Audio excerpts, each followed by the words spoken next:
அனைவருக்கும் ஆனந்த வணக்கங்கள். இன்றைய தலைப்பு, ஆனந்த உணர்வை உணர்வது அவசியமா, அது தேவையா, மனித வாழ்க்கைக்கு ஆனந்த உணர்வு மிகவும் தேவைப்படுகின்றதா, அதை உணர வேண்டுகின்ற கட்டாயம் தேவையா என்பதை பற்றி இன்று பார்ப்போம். முதல் விஷயம், ஆனந்தம் என்கின்ற உணர்வு இது ஒரு புது வகையான ஒரு அனுபவம் அல்ல. ஆனந்தத்தில் தான் பிறந்தோம்.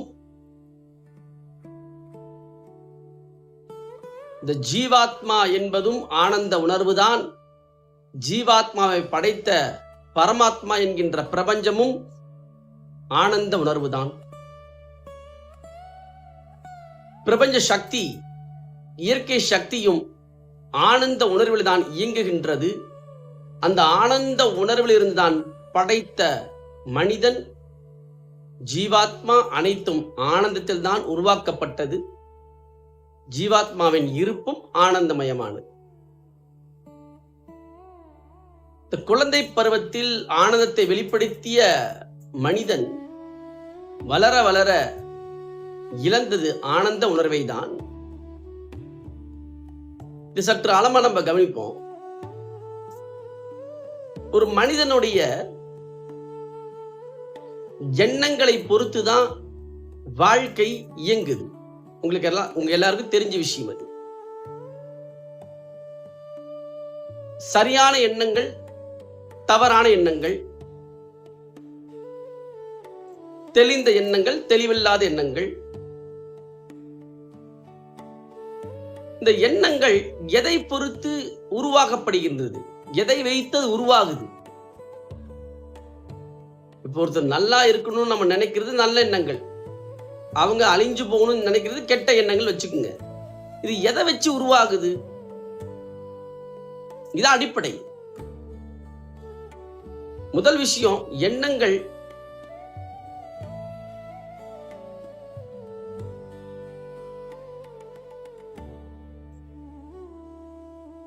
சக்தி ஓட்டத்தை வைத்து நிர்ணயிக்கப்படுகின்றது. சக்தி ஓட்டம் இங்கு மிகப்பெரிய ஒரு வேலை செய்கின்றது.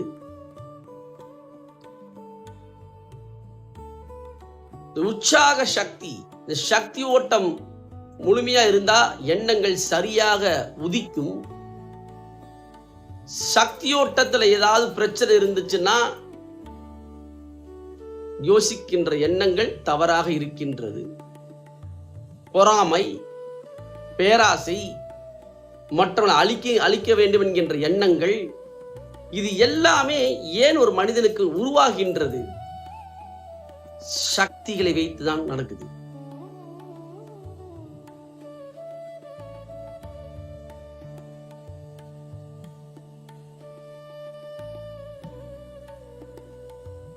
இந்த ஆனந்த உணர்வு இங்கு ஒரு மிகப்பெரிய வேலை செய்கின்றது.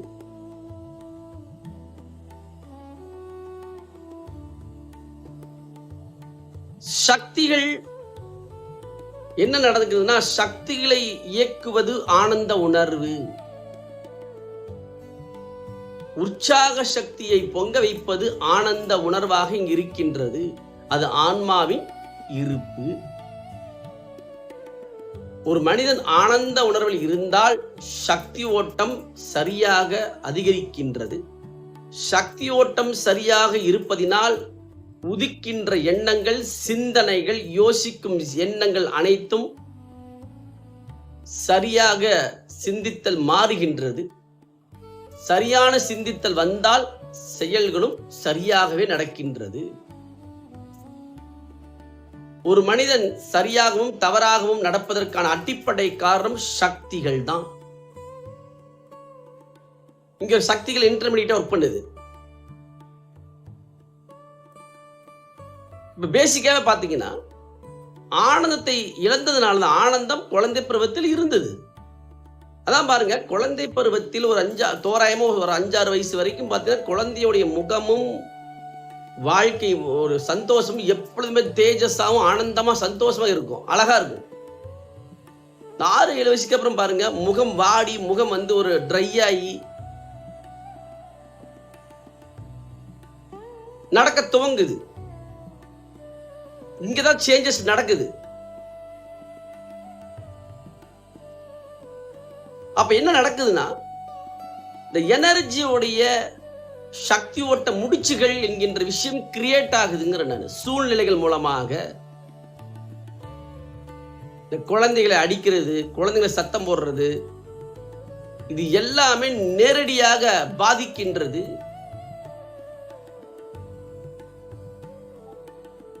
குழந்தைகளை சத்தம் போட்டு பேசுறது என்ன ஆகும், ஒரு அதிர்ச்சி உருவாகுது. அதான் எனர்ஜி முடிச்சுகள் என்று சொல்கின்றேன். சக்தி முடிச்சுகள், எனர்ஜி நாட். குழந்தைகளுக்கு என்ன நடக்குது தெரியாது, அதான் அதிர்ச்சி. அதான் குழந்தைக்கு முன்னாடி சண்டை போடக்கூடாதுன்னு சொல்றாங்க, குழந்தைகளை சத்தம் போட்டு பேசக்கூடாதுன்னு சொல்றது காரணம் அதிர்ச்சி உருவாவதனால். அதிர்ச்சி என்பது சக்தி முடிச்சு. அது நடந்த உடனே அதை வைத்துதான் சிந்தனை உதிக்கின்றது. சக்தி முடிச்சனால உருவாவது எமோஷனல் ஃபீலிங்ஸ். இந்த ஃபீலிங்ஸ் சரியா இருக்காது, அதனால எண்ணங்களும் சரியா உதிக்காது. அதனாலதான் கடந்த கால வாழ்க்கையில் ஏற்பட்ட பாதிப்புகள் எத்தனை ஆண்டுகள் ஆனாலும் அது நீடித்துக் கொண்டே இருக்கின்றது. உங்க வாழ்க்கையில் நிறைய பார்த்திருப்பீங்க. சின்ன வயசுல இது நடந்துச்சு, அது நடந்துச்சு, இந்த பேர் பிரச்சனை நடந்துச்சு, என்னால இன்னமும் மறக்க முடியல. அதை வைத்துதான் எல்லாமே நடக்குது.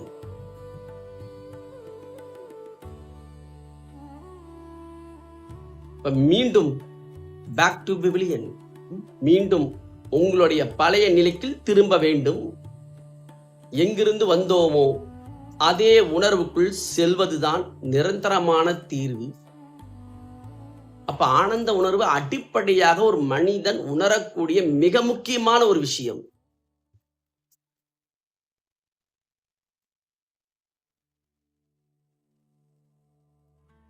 ஆனந்த உணர்வு என்ன செய்யுது அப்படின்னா, ஆசைகளை தூண்டாது, பயத்தை உருவாக்காது, தேவையற்ற குழப்பமான சிந்தனைகளை உருவாக்காது. காரணம், ஆனந்த உணர்வு திருப்தி தன்மையை தருகின்றது, பரிபூரணத்தை தருகின்றது, நிறைவுத்தன்மையை மலர்த்துகின்றது, சந்தோஷத்தை உருவாக்குகின்றது, குதூகலத்தை உருவாக்குகின்றது, உற்சாகத்தை உருவாக்குகின்றது, பொறுப்பெடுக்க ரெஸ்பான்சிபிலிட்டி எடுப்பதற்கு உத்வேகப்படுத்துகின்றது. இதே சக்தி முடிச்சுகள் என்ன செய்யுது, வெறுப்பை உருவாக்குகின்றது, ஆக்ரோஷத்தை உருவாக்குகின்றது, இயலாமையை உருவாக்குகின்றது, அவநம்பிக்கையை உருவாக்குகின்றது, காரணமில்லாத பயத்தை உருவாக்குகின்றது.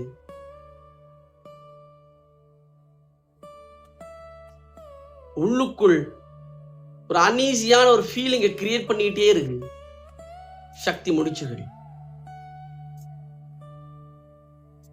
மனக்குழப்பத்தை உருவாக்குகின்றது. மனிதன் இழந்தது இதுவே.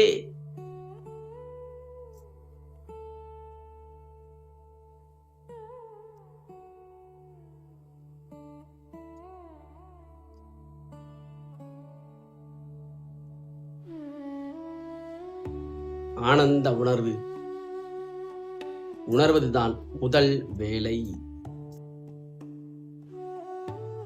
சின்ன சின்ன விஷயத்தெல்லாம் பெருசா பூதாகரமா அதை பெருசுபடுத்தக்கூடிய உணர்ச்சி முடிச்சுகள் இப்பொழுது அதிகமாக நடக்க துவங்கிவிட்டது. ஒரு சின்ன விஷயத்த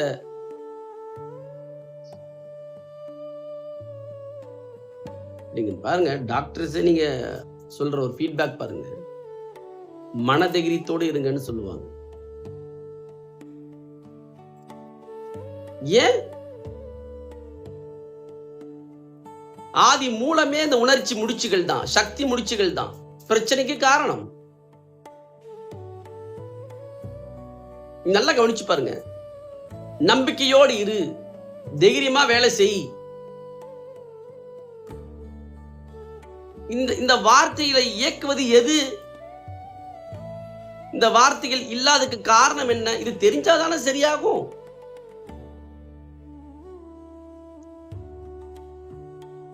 உங்கள் இருப்பே இதை வெளிப்படுத்தும். இப்ப நல்லா கவனிச்சு பாருங்க. இந்த ஆனந்தத்தை உணராதனால என்ன ஆயிடுது? இந்த சக்தி முடிச்சுகள் கடந்த கால வாழ்க்கையில் ஏற்பட்ட பாதிப்புகளை வைத்து வைத்து வைத்து எல்லாம் ஒண்ணு சேர்ந்து நான் என்கின்ற கேரக்டர் கிரியேட் ஆயிடுது. உங்களே கேட்டு பாருங்க, நான் யார்? ஜென்ரலா சொல்லும், நானா கஷ்டத்திலேயே வாழ்ந்தவன், இவ்வளவு துக்கங்கள் அனுபவித்திருக்கின்றேன்.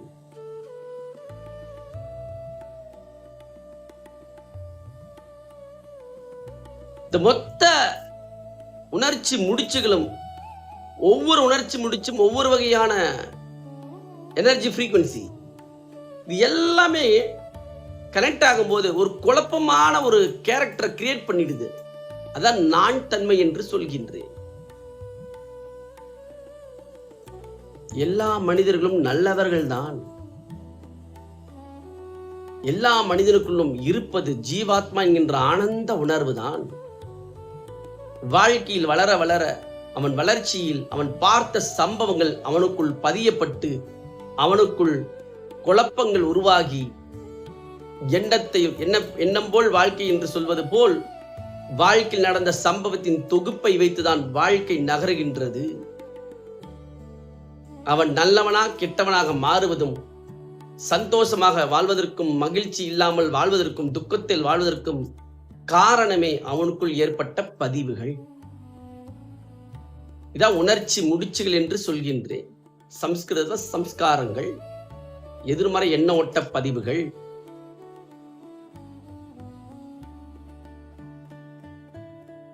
இந்த உணர்ச்சி முடிச்சல் வெளிவரதுக்கு என்ன வழி? உங்களுக்குள்ளதான் இருக்கு. Experience bliss within you. வேற எதுவும் பெரிய விஷயம் அல்ல. உணர்ச்சி முடிச்சுகளிலிருந்து விடுதலை அடையக்கூடிய சக்தி, ஞானம் ஆனந்தத்துக்கு உண்டு. நீங்க நல்லா கவனிச்சு பாருங்க. ஒரு மனிதன் தன்னோட இருப்பிலேயே நிறைவா இருந்தா எந்த பிரச்சனையுமே இல்லை. தன் இருப்பிலேயே திருப்தியோட மகிழ்ச்சியோடு தன்னுள்ளேயே தன்னை மறந்து லயமாகி இருந்தா தெளிந்த சிந்தனை உதிக்க துவங்கும். இன்ன வாழ்க்கைக்கு தேவையை நிதானமா செய்ய முற்படுவார்கள். எந்த பதட்டமோ, எந்த பேராசையோ, எந்த பயமோ, எந்த ஒரு அதிர்ச்சியோ, எந்த ஒரு கவலையோ, எந்த ஒரு விஷயம் இல்லாம தனக்கு தேவையானவற்றை ஆனந்தத்தோடு நிறைவாக செய்து முடிக்க முடியும். அப்ப அடிப்படையாக ஆனந்த உணர்வை உணர்வதுதான் முதல் வேலை. உங்களை தயார்படுத்துங்க, வாழ்க்கையை வாழ முடியும். வாழ்க்கையை வாழ்வதற்கு உங்களை தயார்படுத்தாம எதை சம்பாதித்தாலும் எதை உருவாக்கினாலும் அனுபவிக்கும் தன்மை இல்லாமல் இருந்தால் அது வாழ்க்கைக்கு பிரயோஜனமாக மாறாது.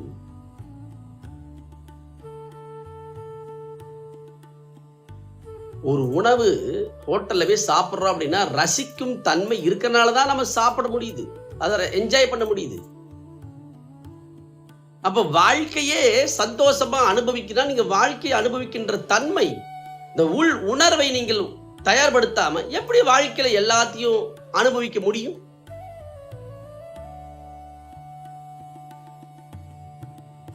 ரோல்ஸ் ராய்ஸ் கார் வாங்குறது பெரிய விஷயம் இல்ல, அதை அனுபவிக்கின்ற தன்மை ரொம்ப முக்கியம்.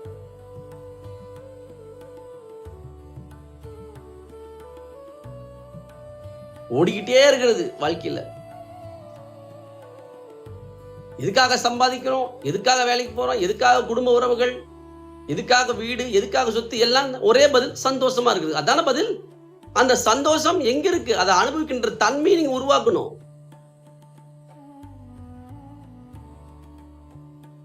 உணர்வு சந்தோஷமா இல்லைன்னா வெளியிருக்கின்ற விஷயங்களை அனுபவிக்கின்ற குணம் எப்படி வரும்? இந்த உணர்வு மகிழ்ச்சியோடு அந்த ஆனந்தத்தோடு இருந்தா தானே எந்த விஷயத்தை எடுத்தாலும் நீங்க அதை அனுபவிக்கக்கூடிய தன்மைக்கும் செல்ல முடியும். உள்ளுக்குள்ள ஒரே இரிட்டேஷனா, வாழ்க்கைய விரக்தியில அல்லது பேராசையில இல்ல பொறாமையில இல்ல போட்டியில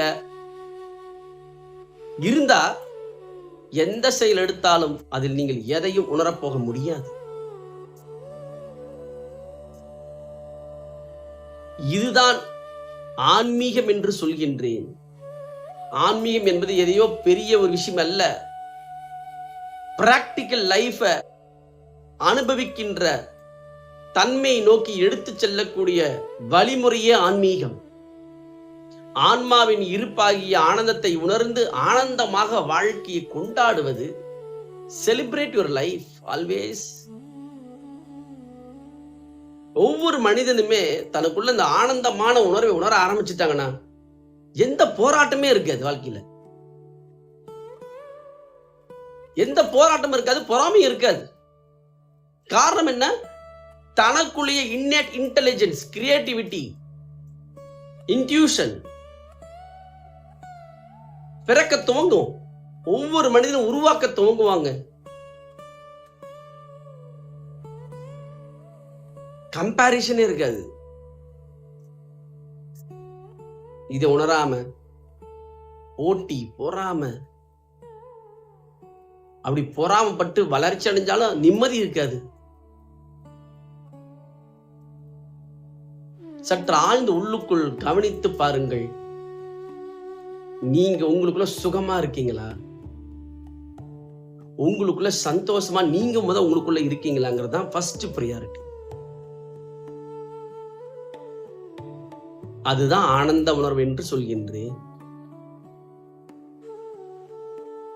இதை நோக்கி தெளிவாகி சற்று பயணம் பண்ண துவங்குங்க. இதுக்கு ஃபர்ஸ்ட் பிரியாரிட்டி கொடுங்க. வாழ்க்கையை வாழ்வதற்கு உங்களை தயார்படுத்துங்கள். வாழ்க்கை ஆனந்தமாக மாறும். சந்தோஷத்தோடு நிறைவோடு வாழ முடியும்.